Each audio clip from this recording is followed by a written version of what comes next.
देशभरात आज रामनवमीचा उत्साह पाहायला मिळतोय। रामनवमी निमित्तानं देशभरातील राम मंदिरं सजलेली आहेत। प्रभू श्रीरामाची नगरी अयोध्या नगरीमध्ये रामनवमी निमित्तानं उत्साह आणि भक्तिमय वातावरण पाहायला मिळतंय। अयोध्येमध्ये श्रीरामाच्या दर्शनासाठी भक्तांनी गर्दी केली आहे। रामनवमी निमित्तानं उत्तर प्रदेशात 2 दिवसांची सुट्टी सुद्धा जाहीर केलेली आहे।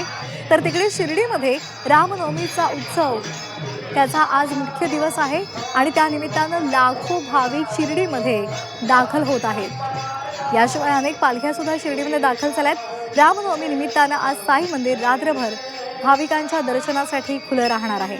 तर तिकडे नागपुरातही प्राचीन पोद्दारेश्वर मंदिरामध्ये श्रीरामनवमीचा उत्सव उत्साहात साजरा केला जातोय।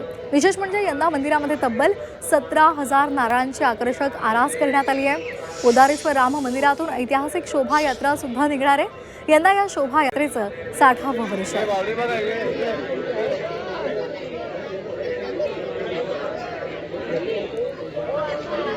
तर शिर्डीमधून याचा आढावा घेतला आमचे प्रतिनिधी कुणाल जमदाडे यांनी। पाहूया।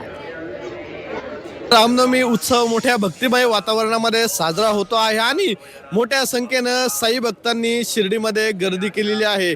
शिर्डीमध्ये 3 दिवसीय रामनवमी उत्सवाला सुरुवात झालेली आहे आणि आज उत्सवाचा दुसरा दिवस आहे आणि आज उत्सवाच्या मुख्य दिवशी साई मंदिर रात्रभर भाविकांना दर्शनासाठी खुलं असणार आहे।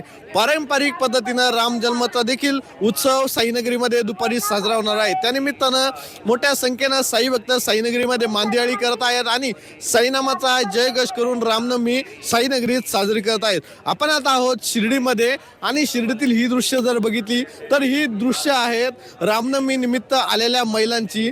पालखी गेल्या 28 वर्षापासून साईनगरीमध्ये या महिला पायी पालखी घेऊन येतात आणि त्यांच्या डोक्यावर कळस आहे आणि त्यामध्ये गंगेचं जल देखील आहे। श्रीरामनवमी साजरी करण्यासाठी या दरवर्षी या महिला शिर्डीमध्ये येत असतात आणि मोठ्या उत्साहामध्ये साईनगरीमध्ये रामनवमी साजरी करत असतात। आपण त्यांच्याशी बोलण्याचा प्रयत्न करणार आहोत आणि काय सांगाल ताई, तुम्ही 28 वर्षापासून साईनगरीमध्ये पालखी घेऊन येता, कसा उत्साह असतो आणि काय या पालखीचं कारण असतं? खूप उत्सव असतो रामनवमीचा, खूप छान वाटतं। आपले म्हणजे इथं पायी पायी येऊन सगळं आपलं थकवा निघून जातो। काय सांगाल, शिर्डीलाच का पालखी घेऊन? शिर्डी साईबाबा म्हणजे साक्षात ईश्वर, त्यांच्या नावातच दडलंय की ते साक्षात ईश्वर आहेत म्हणून। पालखी प्रवास करताना म्हणजे आपण एवढ्या उन्हात चालतो पण उन्हाचा त्रास आपल्याला काही जाणवत नाही। तसा प्रत्येक पाऊल चालताना असं वाटतंय की नाही, आपल्यासोबत एक ऊर्जा आहे, तेच आपल्याला बळ देतं आणि आपण हा प्रवास करू शकतो निश्चितच। काय सांगाल ताई, शिर्डीला आल्यात, पायी पालखी घेऊन आल्यात, किती दिवसांचा हा तुमचा प्रवास होता? माझा हा प्रवास 5 वर्षापासून आहे। मी आधी 5 वर्षापासून या दिंडीमध्ये पण येते साईबाबाच्या आणि पांडुरंगाच्या दिंडीमध्ये पण। जसं मला असं वाटलं पांडुरंगाच्या दिंडीमध्ये आपण जातोय तसं याच्यामध्ये पण जाऊन बघावं।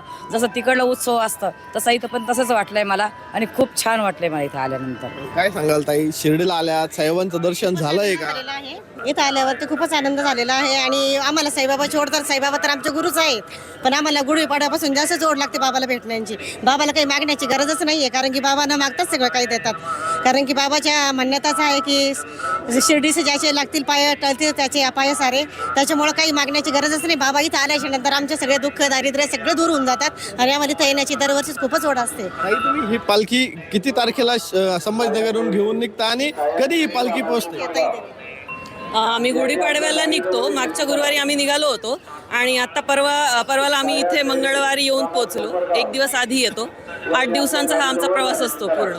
शिर्डी सजाचे लागतील पाय टळती पाय सर्व तयाचे, ही ओवी मनी बाळगून साई भक्त मोठ्या संख्येने साई नगरीमध्ये दाखल होत असतात आणि आपल्या मनोकामना साईबाबांना सांगून पूर्ण करत असतात। या निमित्तानं साईनगरीमध्ये मोठा उत्साह बघायला मिळतो आहे आणि शिर्डीमध्ये भाविकांनी मोठी मांदियाळी केल्याचं चित्र बघायला मिळत आहे। साई नामाचा जयघोष या नागरिकांकडनं केला जातो आहे, या साई भक्तांकडनं केला जातो आहे आणि शिर्डीमध्ये भाविकांची मोठी मांदियाळी बघायला मिळत आहे। आपण दृश्यामध्ये बघतो या महिला ज्या आहेत त्या साई नामाचा गजर करत आहेत आणि साईबाबांचा जयघोष करत साईनगरीमध्ये या महिला शिर्डीमध्ये दाखल झालेल्या आहेत आणि मोठा उत्साह रामनवमी निमित्त साई भक्तांचा बघायला मिळत आहे. मोठ्या संख्येनं पायी पालख्या साईनगरीमध्ये दाखल झालेल्या आहेत. त्याचबरोबर शिर्डी ग्रामस्थ आणि साई संस्थान विश्वस्त व्यवस्थेच्या वतीनं विविध सांस्कृतिक धार्मिक कार्यक्रमांचं आयोजन केलेलं आहे आणि उत्सवाचा मुख्य दिवस आहे. साई मंदिर रात्रभर भाविकांना दर्शनासाठी खुलं असणार आहे.